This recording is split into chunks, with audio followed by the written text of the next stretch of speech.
En esta ocasión vamos a hablar acerca de 4 puntos que tenemos que tener muy claros cuando hablamos de la corrupción y de la impunidad, especialmente en México. Ahora bien, una primera distinción conceptual. La impunidad no es lo mismo que la corrupción. La impunidad se refiere cuando, después de que se ha cometido un ilícito o un acto que corrompe la ley, no se le da castigo a esta actividad. Es decir, queda impune.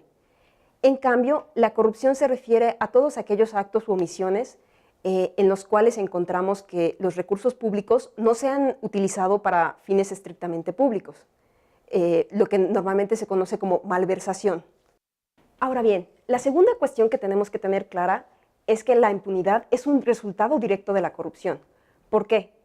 Porque si encontramos que algún funcionario o funcionaria pública ha actuado de manera contraria a la ley, este acto es descubierto o es hecho inclusive de manera pública, sin esconderse. Y más aún, en un segundo momento, este acto no viene ni condenado públicamente ni castigado por la ley, nos encontramos directamente ante un caso de impunidad. El tercer punto que tenemos que tener claro acerca de la relación entre impunidad y corrupción es la relación que existe entre ellas. Como ya habíamos analizado, la impunidad es un resultado directo de los actos de corrupción. Pero al mismo tiempo el combate a la impunidad resulta crucial para acabar con la corrupción. ¿Por qué? Porque las medidas que se utilizan o que se han diseñado para acabar contra la corrupción, esto es, los mecanismos de rendición de cuentas, tienen como punto fundamental, además del análisis y de la exposición de estos actos ante la luz pública, el castigo o la sanción de este tipo de actos en un segundo momento. ¿Qué clase de sanciones podemos considerar en este tercer momento?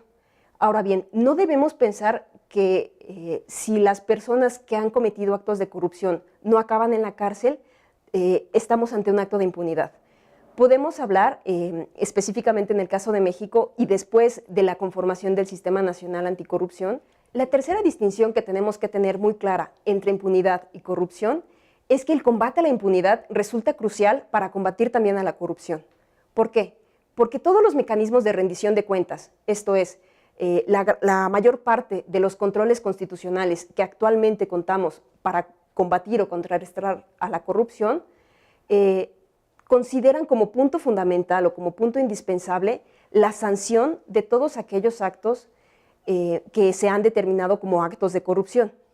Ahora bien, si una persona o un funcionario público en particular que se ha considerado o se ha detectado que es culpable de algún acto de corrupción no acaba en la cárcel, esto no quiere decir que estamos de manera directa o de manera clara ante un acto de impunidad.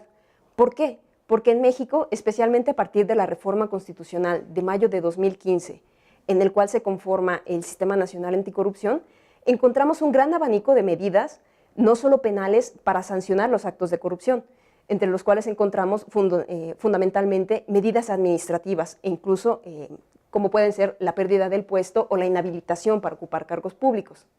Por último, tenemos que tener en cuenta de que la impunidad resulta imposible si se cuentan o se hacen las denuncias correspondientes.